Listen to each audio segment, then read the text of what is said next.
Just because your project is on track doesn't mean you are. Being busy doesn't mean you're actually being effective. Do your projects change the business or are you checking a box?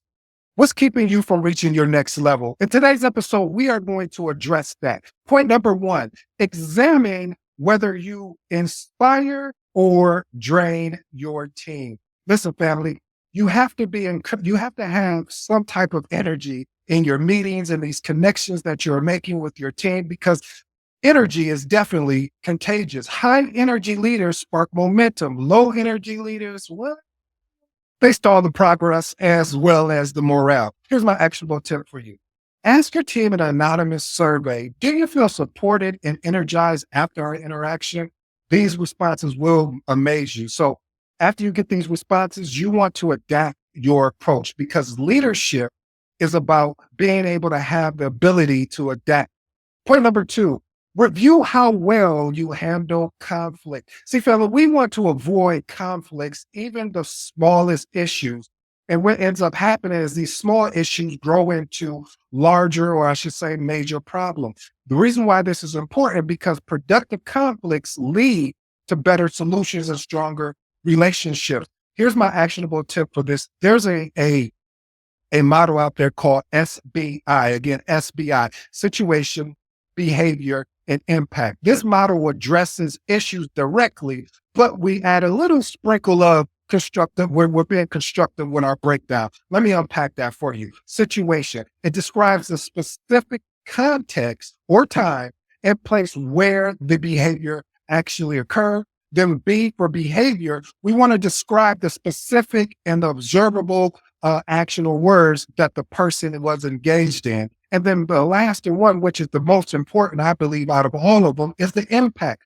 We want to explain these consequences. What was the result of that particular behavior? And focusing on how it affected you, the team, as well as the organization. Point number three, assess how much you invest in your learning and growth. Family, if you get into this thing that I love, that I hope you fall in love with, called project management, this field is consistently evolving. Your knowledge must evolve with it.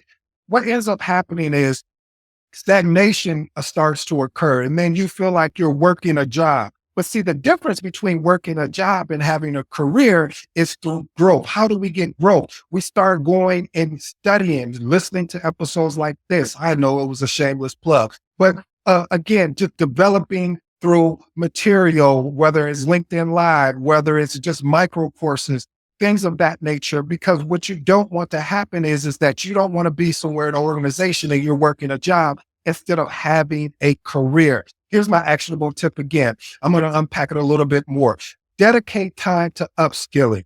Listening to these type of episodes, like I said, and again, I'm going to say shameless plug, reading PM blogs, taking micro courses, and most of all, getting connected with people that are like-minded with you in the field that you're in. If it's project management, get connected with some project managers because it's going to be important. They are going to help you see blind spots in your growth, meaning, hey, I'm learning about AI. You might want to go check that out. Or, hey, I'm learning about this new scheduling technique. It's important. I'm committed to it so much that every Saturday, I'm part of my mentor's Project Management Leadership Institute. Every Saturday, I don't care if it's a holiday, I don't care what the day is on that Saturday, I will be there. And we're as a small group of us and that we exchange information where we provide value and we help each other grow into this thing called project management. Point number four, audit your time management practice. Message, if you're new to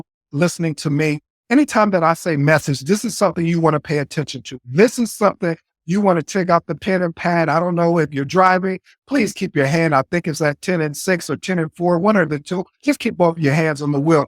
But one of the things that ends up happening, especially to my new project managers, is that you get caught up in juggling multiple priorities and you don't have any structure. So your calendar should reflect your leadership, not just your availability. A lot of times we want to get caught up in how, our calendar is packed, but does it reflect leadership or is it just another, plug and play to look like I'm busy? Okay, I'm not trying to call anybody out. This is important because constant firefighting indicates poor time prioritization and leads to burnout. Here's my actionable tip. Schedule weekly focus time for planning. And this is my favorite, reflection, not just meetings and execution, but reflection time to see, hey, what went well? What could I do better? What are some areas of opportunity for me? You see, I didn't say areas of fault. I didn't say areas of miscommunication. No, no, no. We want to label as opportunity, because opportunity shifts the mindset to say,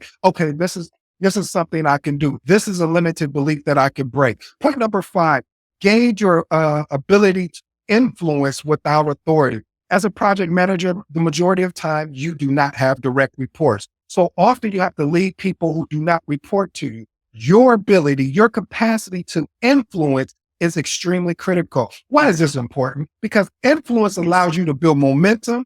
It allows you to have an opportunity to connect with resources and not control resources. I've been in organizations with project managers that they feel like, oh, I'm the project manager, I'm going to control these resources. No, no, no, no. You don't want to be controlled. We had an episode on this earlier this week about micromanagement, and I should have thrown in a project managers as well, because our opportunity is to inspire, is to motivate, is to help the actual resources see the importance of it, and not just talk about it.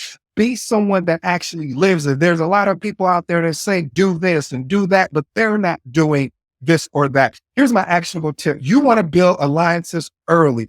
Oftentimes you want to ask other team leads, what's the best way for us to support each other during this project? That is a poignant question. Why is that? Because what happens is now I'm opening the conversation up for a two-way dialogue, not me just speaking at you. Have you ever had someone speak at you and just start pointing at you and you're like, what is going on here? Like, I'm here to help. It feels like more like a dictatorship. No, no, no, no. We want to collaborate. This is how you break down silos, because a lot of times the reason why you see silos in certain organizations is because the trust is gone, because things have happened along in the journey and they're like, all this project manager is going to do is try to tell me what to do. And then the distrust leaves. Point number 6, review how well you educate non-PM stakeholders.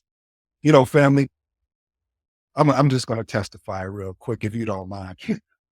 So what happened is that, when you get into project management and you start reading the PMBOK and you get your PMP, your CAPM, and all the different certifications, you come in and start speaking language, or watch this, family. There's that I read. If your product is so good, why is it not selling? And there's a point in there where they talk about technobabble. What is technobabble? I'm so glad you asked.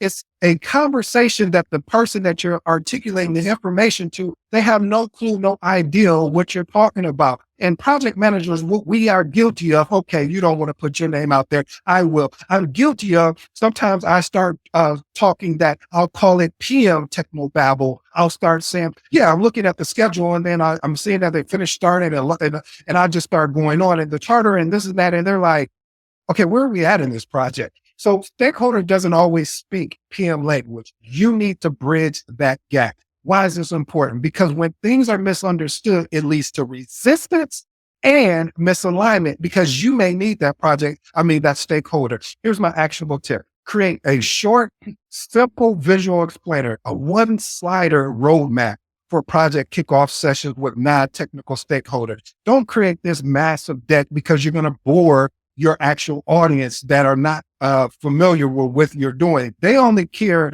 about, hey, what do you need from me? Is there a direct report that you also may need from me? When is this going to start? When is this going to, this going to end? Is there anything else? What's the budget? That's it. A one-pager. We should be able to sum all of that up in one page and then keep it moving and get that project kicked off. Point number 7, analyze your follow through on commitments. Reliability builds your professional brand. The more you're reliable, the better a team member can count on you. The more you're reliable, a stakeholder can count on you. The more you're reliable, executives can count on you. This is important because missed deadlines and broken promises damage your credibility, as well as they erode your trust. Here's my actionable tip. My recommendation would be keep it commitment log. Track everything you say. Yes, I know. Here you go again. He's telling me to do more than what I should be doing on my job. You're right, because you don't have a job. You have a career. Remember, we were just talking about that. We want to review that thing daily and weekly to ensure delivery. Point number 8, examine your confidence in navigating ambiguity. Listen, all paths to project initiation is not clear, but exceptional project managers are comfortable taking calculated. That's the key word. I want you to understand that, because I didn't say non-calculated. I didn't just say go, as my grandma would say, all willy-nilly. No, no, no. Calculated steps forward in the fall. Why is this important? The fear of unknown can paralyze teams. Matter of fact, if you want to remix that, the fear of being perfect can paralyze teams, that we need to have all of these pieces together in order to move forward, or we need to make sure all of these resources are trained up, from a theory aspect, instead of saying, hey, you know what? We're going to all get in here. We're going to make some missteps, but the thing we can do is quickly course correct, because see, your confidence creates actual momentum. This is why my actionable tip is adopt the agile mindset when needed, start small, deliver value incrementally, and adjust based on feedback. All right, family, I dropped 8 points for you and I hope they were valuable. Here's my final thoughts. First of all, are you avoiding conflict instead of addressing it? My reflection on this is avoidance delays progress, and it really does weaken your credibility. Here's what my actionable tip: embrace these tough conversations. I know it's going to be tough. It's not anytime you have to face conflict head on, but that's our role. It's going to be tough. So create clarity, alignment, and most of all, have a professional respect for the person you're speaking to. Number 2, are you still invested in your growth? The exceptional project managers are students and they are leaders. But I also want to recommend that because you are a student and because you are a leader, it's important that you take the time for yourself to grow. Here's my actionable tip: dedicate time weekly, learning, reflecting, and leveling up your skills. Because what you don't want to happen is being left behind because you made a decision that, oh, I'm not going to touch that AI thing, when AI is in most things, as far as from a scheduling standpoint, or a lot of these softwares that are out there. Here's my last and final point.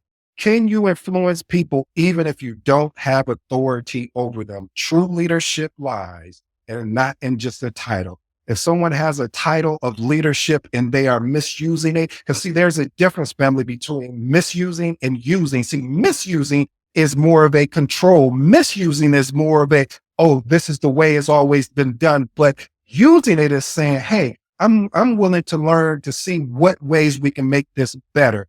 Take action. Here's my action or tip for you: build trust, show value, and be that person others choose to follow. Now it's your move. Now the time has come from you just to stop managing and actually start leading. Well, family, I go by the name of ED.